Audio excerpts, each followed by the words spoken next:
Hello everyone, myself Kunal Yuvrekar and I have made this presentation on understanding the main documentation and basic file attributes. So let's start. My first topic is understanding the main documentation. As we know that the vendor organizes the main documentation differently, but in generally there are basically 8 sections in Unix manual. In the later enhancement of the Unix, many subsections like 1C, 1M, 3NA have been added, but these are of no use, so we can ignore them. But sometime occasional reference to other section can also be reflected in the see also section of main page, which is also an important part of main page. As we can see, documentation is not restricted to commands. Important system file used by these commands also have separate main pages. Most of the command that we have discussed in Unix like kl, date, echo, printf, bc, script, malx, all these commands are available in section 1. Main searches the manuals starting from section 1. If it locates a keyword in one section, it won't continue the search even if the keyword occur in another section. When a keyword is found in multiple sections, you should use the section number additionally as an argument. Depending on the Unix flavor you are using, you may also need to prefix the -s option. The next topic is understanding a main page. It is an important topic for the understanding the main documentation. As we know that the main page is divided into number of compulsory and optional section. Every command does not have all the section, but there are basically 3 compulsory section that are generally seen in all main pages, which are name, synopsis, and description, where optional sections are different in each command. First, compulsory section is name, which presents a one-line introduction to the commands, where second synopsis show the syntax used by the command, and description, often the largest section among all three, which provide a detailed description of a command. Among all three, the synopsis section is the one that we need to examine closely. Among all the 3 sections, the synopsis section is the one that we need to examine closely, and we will do with reference to the main page of the word count command. The syntax is the option and argument used with the command. The synopsis follows certain convention and rules which every user must understand. First, if a command argument is enclosed in a rectangle bracket, then it's optional, otherwise the argument is required. The word count main page shows all of its argument enclosed in 3 such groups. This means that the word count command can be used without arguments also. The second is that the ellipsis, a set of 3 dots, implies that there can be more instance of the preceding word. The expression file ellipse signifies that word count can be used with more than one file name as argument. Third, if you find the pipe character in any of these areas, it means that only one of the options shown on either side of the pipe can be used. Here only one of the option -c, -m and -c can be used. All options used by the commands are listed in the option section. Often difficult options are supported by suitable example. There is a separate section named exist status which lists possible error condition and their numeric representation. You need to understand the significance of these numbers when writing shell scripts in order to determine the actual cause of termination of a command. As we can see the main page for the word count command, which show many things like synopsis, description, option, operands, usage, exit status. The next subtopic is using main to understand main. Since main is also a Unix command like other Unix command ls or cat, we will probably first like to know how main itself is used. Use the same command to view its own documentation. So we can use the main command to see the documentation of main.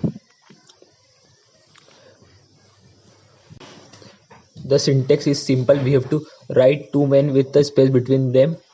From this main page, we will know that we can choose our pager to. This variable pager controls the pager main uses, and if we set it to less, the main will use less as is pager. This is how we set pager at the command prompt before we invoke main. Pager is used for the layout of the output, and basically there are 2 types of pager. First is less and second is more. The next topic of presentation is the basic questions on basic file attributes. The first question is, if a file contains 1026 bytes, how many bytes of disk space will it occupy on a system where the size of disk block is 1024 bytes? So before we go on answer, it is important thing to remember is that it only a character count of the file and not a measure of disk space that it occupies. So the space occupied by a file on disk is usually larger than its figure, since files are written to disk in block of 1024 bytes or more. In other words, if the file contain 1026 bytes, then it will occupy 2400 bytes, because the first 1024 bytes will come in first disk and the remaining 2 bytes will occupy all the 1024 bytes. That's why it is important to remember that the character count of the file is not a measure of the total space that it occupies. Second question is, where are the UID and GID of a file is stored? So as we know that several users may belong to a single group, people working on a project are generally assigned a common group, and all files created by group members will have the same group owner. However, makes no mistake, the privilege of the groups are set by the owner of the file and not by the group members. When the system administrator creates a user account, he has to assign these parameters to the user. First is known as UID, which is also known as user ID, which contain both its name and numeric representation, and second is GID, which is also known as group ID, both its name and numeric representation.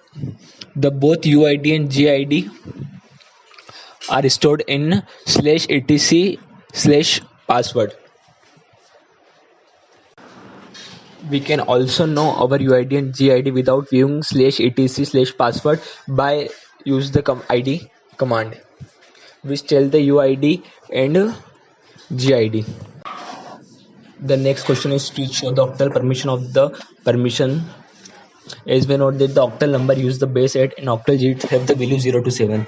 This means that a set of 3 bits can represent one octal digit. If we represent the permission of each category by one octal digit, this is how the permission can be represented. The read permission by 4 and octally 100, write permission 2 octal 010, and execute permission by 1 octally 000 1. The octal representation of the first permission will be 756, because in first user group all 3 permission is allowed. In second group only 2 permission, read and execute, is allowed, so it's 5. And in third other group only read and write permission is allowed, so it is 2. In second permission in user group there are only 2 permission, read and write is allowed, so it's 6. And in next group there is only read permission is allowed, and for others they can't even read, execute or write. So the octal representation of the second permission is 64440. And in third permission only execute is allowed for users, write for group and read for others. So the octal representation of this permission will be 124. The next question is to convert the octal values into the permission. So first octal number is 567. As we know that the first digit is assigned to the user, so user can only read and execute. The 6 is assigned to group, so group can only read and write, where 7 is assigned for other end user, which can also read, write and execute. The second number is 623, so 6 is assigned to user, so user can write and read both on the files, and group can only write, and where the other can write and execute, they can't read. The third number is 421. It means the user can only read, where groups can write and other can only execute. The next question is, if a file's permission are 000, can the superuser still read and write the file?